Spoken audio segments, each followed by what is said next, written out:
یہ جو K2 کا بوئنگ 737-300 یا 400 یہ جو کریش ہوا عریبین سی میں، اور ایک خوفناک ٹریجڈی ہو گئی کہ 5 افراد اس میں بیچارے اپنی جان سے ہاتھ دھو بیٹھے، اور پاکستان کا ایک کارگو پلین جو ہے وہ تباہ ہو گیا وہاں پہ. تو ہوا کیا؟ اب اس پہ کئی تھیوریز آ رہی ہیں، اور اس میں ایک جو پاپولر تھیوری ہے جو انٹرنیٹ پہ میں دیکھ رہا ہوں وہ جو چل رہی ہے وہ یہ ہے کہ جی کارگو پلین تھا، اور کارگو پلین میں اگر آپ نے سامان صحیح طرح نہ بند کیا ہو یا اوور لوڈڈ ہو تو اس کا کوئی کلیمپ کھل جاتا ہے، بکل کھل جاتا ہے، وہ سامان ادھر ادھر ہوتا ہے تو پلین اوپر نیچے چلا جاتا ہے، اور اس سے اپنا جو ہے نا وہ آؤٹ آف کنٹرول ہو جاتا ہے.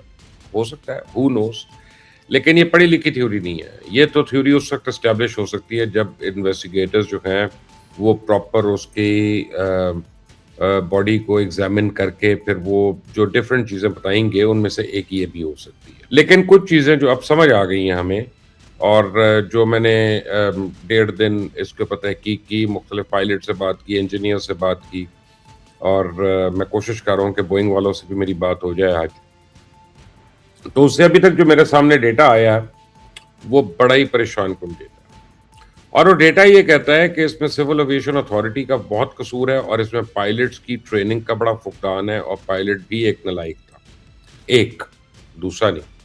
اور دونوں پائلٹس کی آپس میں کوئی انڈرسٹینڈنگ نہیں تھی، اور اس کا رزلٹ جو ہوا وہ جان لیوا ہوا.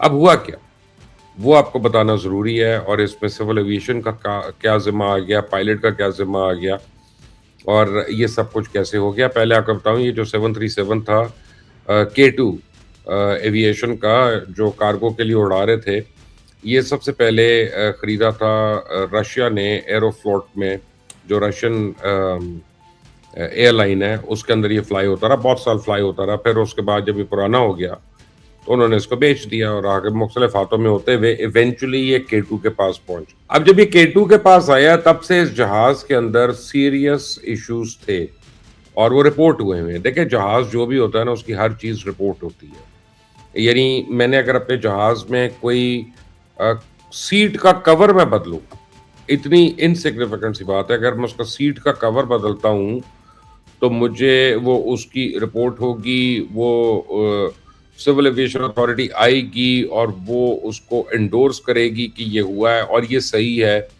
اور یہ اسپیسیفکیشنز کے مطابق ہے. کیونکہ آپ کسی بھی کپڑے کو سیٹ کور نہیں بنا سکتے ہیں، وہ بڑے اس کی بڑی کوالیفیکیشنز ہے، but that is for another time, another debate. میں آپ کو بتاؤں کہ یہ جو 737 300 400 500 ہے نا، ان کو کہتے ہیں کلاسک بوئنگ، اور یہ سیکنڈ لارجسٹ ایئر کرافٹ ہے دنیا میں بکنے والا آفٹر ایئر بس 320.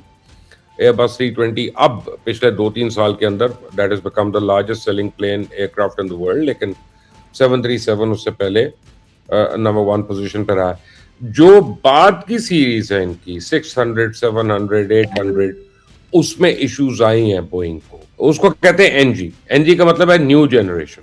یعنی نیو جنریشن ایئر کرافٹ جو 737 کے آئے ان کے اندر ایشوز تھے. آپ کو پتا ہے کہ میکس 737 بھی 2 کریش ہو گئے. انہوں نے آٹو پائلٹ نے اوورٹیک کر لیا پائلٹ سے کنٹرول کو، اور وہ لیکن ان میں نہیں ہے وہ پرابلمس.